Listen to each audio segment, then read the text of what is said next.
No, things slow down in the summer. People traveling and family stuff, so it's hard to get together. But come fall, I think, then we'll sort of settle down and pick something else to do.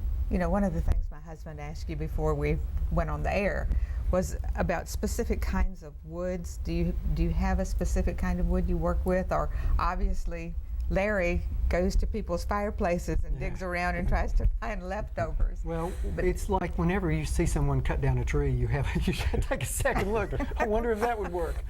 But there are traditional woods that are used for instruments. Nearly all violins have spruce tops and maple backs, for example. Most all guitars have spruce or cedar tops. So they're traditional instrument woods, and there's some that are fancy imported woods that are used, but if you noticed, most of these instruments that we showed off had native, locally, for the most part, locally grown, except for that redwood. Now we're going to show some pictures in a minute, but before we do that, I wanted to ask you, you do unique, one-of-a-kind guitars, and one of the ones that, of course, being a nurse, that I was particularly interested in is the one you built around a bedpan. Mm-hmm. Tell me about that. Well, that was actually a mandolin. Okay. And we nicknamed it a commodolin because it was built around a stainless steel bedpan that I bought off eBay. It was a U.S. Army issue, and it had a resonator in it, just like that dobro that we mentioned. Mm-hmm. So it makes it loud. It's an acoustic amplifier. And I built a mandolin, and it was fun. It was very heavy because it was all metal. Imagine. And it was very loud. And it was the loudest mandolin on the planet. That thing was amazing.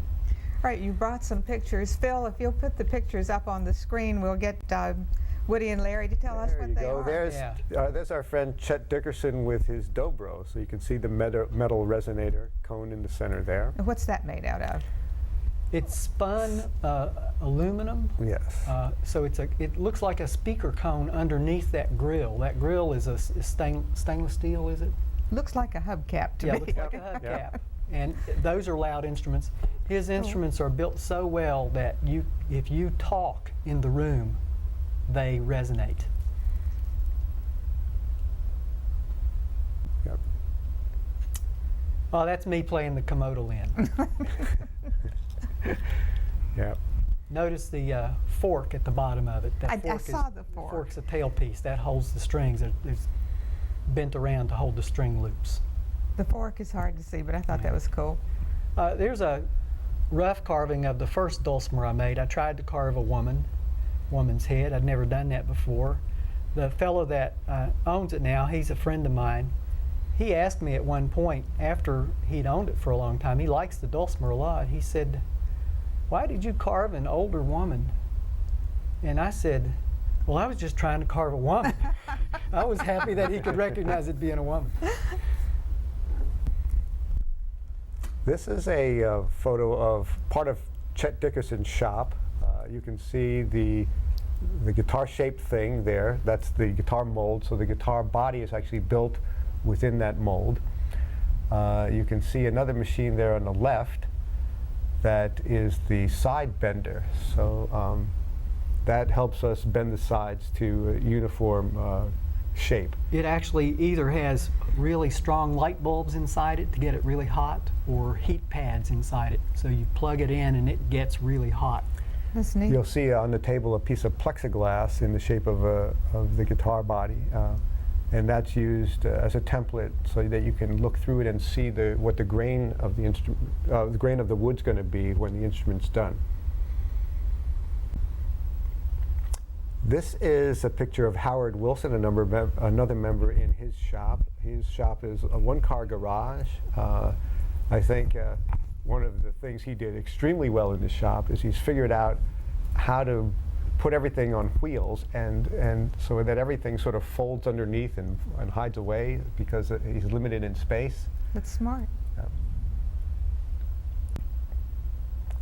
That's Jack Gellerstedt, and I believe that's his fancy rig using his radial arm saw for cutting an arc on the end of a banjo neck. Is Yes. that right, Larry? Because the banjo body is circular and the neck has to meet it, and so he made this jig where he can put the neck on it and using his radial arm saw shape the end of the neck so that it perfectly fits the circular body.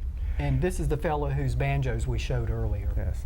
And another thing about Jack's shop is it's the cleanest shop in the world. Yeah, it's There's no dust Immaculate. There's the canoe. in it. There's the canoe. This is my shop, and that's, I think, my second canoe. And it was some of this canoe wood that left over that you saw in the dulcimer and my guitar as well. And this is Arthur Connor, the fellow on the right there. He's 80 years old, about, and he's one of the most famous fiddle makers in this part of the world. He's built violins for Ricky Skaggs, and the fellow in George Strait's band plays an Arthur Connor fiddle. And we had this was a great idea that I think you had, Larry. We visited Arthur and he showed us his shop and showed us a lot of what he does. It was actually Howard Wilson who Oh, that's got us this connection, and it was great.